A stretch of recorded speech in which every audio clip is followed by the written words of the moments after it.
আসসালামু আলাইকুম আরহামাতুল্লাহ। সুপ্রিয় 5 মিনিট মাদ্রাসার দর্শক মণ্ডলী, আশা করি মহান আল্লাহ রাব্বুল আলামিনের অশেষ মেহেরবানি ও দয়ায় আপনারা সকলেই ভালো আছেন। আজ আমরা আলোচনা করব যে 7 ব্যক্তির জন্য ফেরেশতারা দোয়া করতে থাকেন। চলুন আমরা পরিচিত হয়ে নেই সেই 7 ব্যক্তির সাথে যাদের জন্য ফেরেশতারা অবিরত দোয়া করতে থাকেন। আপনিও চাইলে হতে পারেন সেই 7 ব্যক্তির একজন। এই গুণাবলী যদি আপনার মধ্যে চলে আসে তাহলে আপনার জন্য ফেরেশতারা দোয়া করতে চাইবে।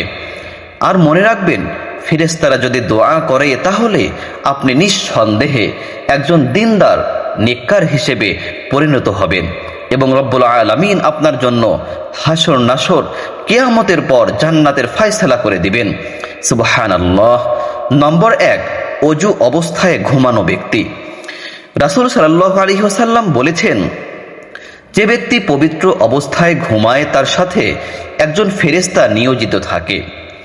অতঃপর সে ব্যক্তি ঘুম থেকে জাগ্রত হওয়ার সাথে আল্লাহ তাআলার কাছে ফেরেশতাটি দোয়া করে বলতে থাকে, হে আল্লাহ, তোমার অমুক বান্দাকে ক্ষমা করে দাও, কেননা সে পবিত্র অবস্থায় অজু করে ঘুমিয়েছিল।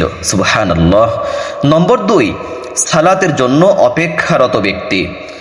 আবু হুরায়রা রাদিয়াল্লাহু তাআলা আনহু থেকে বর্ণিত, রাসূল সাল্লাল্লাহু আলাইহি ওয়াসাল্লাম বলেছেন, তোমাদের মাঝে যদি কোনো ব্যক্তি অজু অবস্থায় সালাতের জন্য অপেক্ষা করে মসজিদে বসে থাকে, সে যেন সালাতরত তার জন্য ফেরেশতারা দোয়া করতে থাকে, হে আল্লাহ, তুমি তাকে ক্ষমা করো, হে আল্লাহ, তুমি তার প্রতি দয়া করো। সুবহানাল্লাহ। প্রিয় দর্শক, নাম্বার 3 হচ্ছে প্রথম কাতারে নামাজ আদায়কারী। বারা রাদিয়াল্লাহু তাআলা আনহু থেকে বর্ণিত, রাসূল সাল্লাল্লাহু আলাইহি ওয়াসাল্লাম বলতেন, প্রথম কাতারের নামাজীদেরকে নিশ্চয়ই আল্লাহ তাআলা ক্ষমা করেন এবং ফেরেশতারা তাদের জন্য ক্ষমা প্রার্থনা করতে থাকেন। সুবহানাল্লাহ। নম্বর 4, রাসূল সাল্লাল্লাহু আলাইহি ওয়াসাল্লামের প্রতি দরুদ পাঠকারী। যে ব্যক্তি রাসূল সাল্লাল্লাহু আলাইহি ওয়াসাল্লামের প্রতি দরুদ পাঠ করবে, আল্লাহ তাআলা তার উপর 70 বার দয়া করবে এবং ফেরেশতারা তার জন্য 70 বার ক্ষমা প্রার্থনা করে। অতএব বান্দা অধিক দরুদ পাঠ করুক বা অল্প দরুদ পাঠ করুক, এটা তার ব্যাপার, কিন্তু 70 বার করলে ফেরেশতারা তার জন্য 70 বার ক্ষমা প্রার্থনা করতে থাকবে। নম্বর 5, রোগী পরিদর্শনকারী। রাসূল সাল্লাল্লাহু আলাইহি ওয়াসাল্লাম বলেছেন, যে কোনো মুসলিম তার অপর মুসলিম ভাইকে দেখতে যায়, আল্লাহ তাআলা তার জন্য 70,000 ফেরেশতা প্রেরণ করেন। তারা দিনের যে সময় এক মুসলিম ভাই অপর মুসলিম ভাইকে দেখতে গিয়েছে, সে সময় হতে দিনের শেষ সময় পর্যন্ত তার জন্য ক্ষমা প্রার্থনা করতে থাকে এবং সে রাতের যে সময় দেখতে যায়, রাতের শেষ সময় হতে ফেরেশতারা তার জন্য রাতের শেষ সময় পর্যন্ত ক্ষমা প্রার্থনা করতে থাকে। আল্লাহু আকবার। নম্বর 6, মুসলিম ভাইয়ের জন্য দোয়াকারী।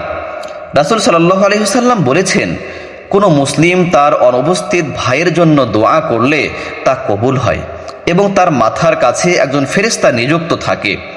যখন সে ব্যক্তি তার ভাইয়ের জন্য কল্যাণের দোয়া করে, তখন সে নিযুক্ত ফেরেশতা বলে আমিন, অর্থাৎ হে আল্লাহ, কবুল করুন এবং তোমার জন্য অনুরূপ এবং তোমার ভাইয়ের জন্য যা চাইলে আল্লাহ তাআলা কবুল করুক।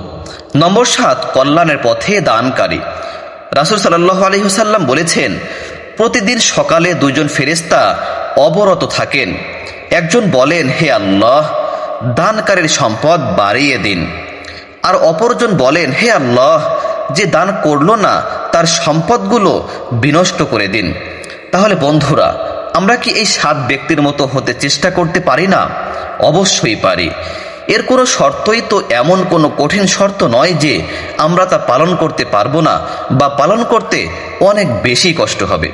প্রিয় দর্শক, অত্যন্ত সহজ এই শর্তগুলো আমরা ইনশাআল্লাহ এখন থেকেই পালন করার চেষ্টা করব এবং প্রতিনিয়ত নিজেদের সাথে ফেরেশতা নিয়োজিত করব, যেন আমার জন্য প্রতিনিয়ত দোয়া করতে থাকে এবং নিঃসন্দেহে মহান রব্বুল আলামিন ফেরেশতাদের দোয়া কবুল করে থাকেন।